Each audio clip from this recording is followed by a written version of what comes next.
แล้ว2 3 4 5 6ประเทศลาวเป็นประเทศที่มีเสื้อศิลปะวัฒนธรรมที่เก่าแก่และมีหลายเผ่าชนดำรงชีวิตอยู่ห่วมกันได้เป็นพวกแผ่นแน่นหนาแผ่นดินคำผืนนี้แดนอัญมณีแห่งในเรื่องของมีเสียงแค้นเสียงกองทางฮีดของประเพณีที่เป็นเอกลักษณ์ของแต่ละเผ่าเซนพาขวัญมุนชินเจียงมุนกระเรอและอื่นๆเหมือนดังคำก่อนที่ว่าประเทศลาวก่อนกี้หลายปีผ่านมามีห่วยน้ำผู้ผาประเพณีกล่าวไว้อ้ายเอื้อยน้องใหญ่น้อยลายเผ่าห่วงอุทธรทุ่งซาดลาวหูแจ้งจำปาบานเฮือนหุงถูกเผาสนเทียบพร้อม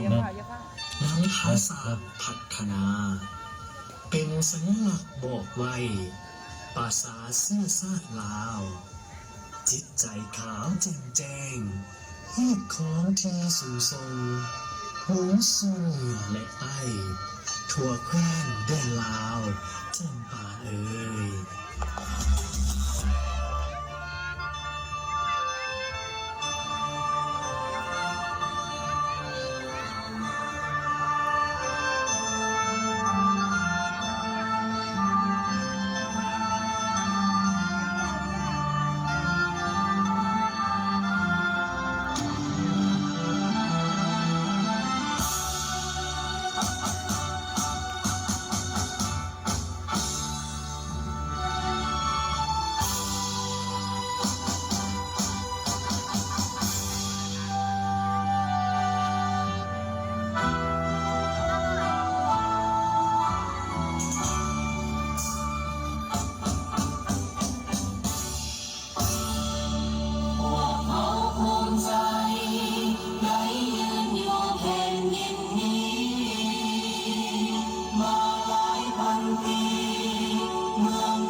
สวยงา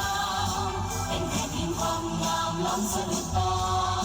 มีธรรมชาติป่าไม้สายงามมีภูผาดงนาป่าของไม้มีต้นไม้ยักษ์ใหญ่หลายร้อยปีสาขาธานีมีหงมีมากมายน้ำตกตาอากาศเย็นสบายเอาภูมิใจก้าวไปพัฒนาประเทศของไทยก็คือประเทศลาวพวกเราคนลาวคนมีน้ำใจวัฒนธรรมเลิศล้ำมาแต่ใดจะอยู่ใสที่ใดในสาขายินดีต้อนรับเข้าสู่ด้วยหัวใจท่านมาจัดใสถึงใดในโลกาท่องเที่ยวลาวสุขสมดวงศิลาสมปรารถนาทุกกีฬาราตรี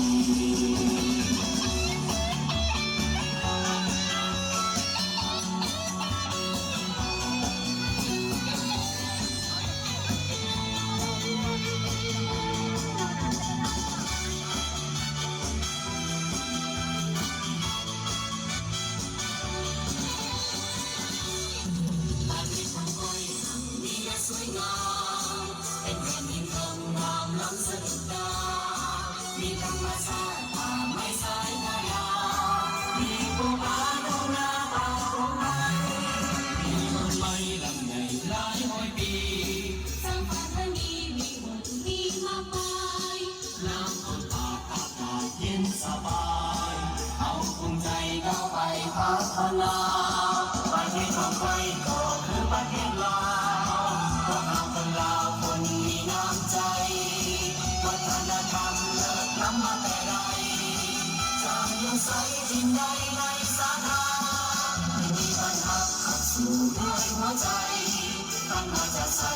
ใดในโลกาท่องเที่ยวลาวสุขสมรวมศิลา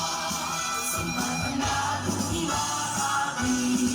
ยินดีต้อนรับเข้าสู่ด้วยหัวใจท่านมาจากใสที่ใดในโลกา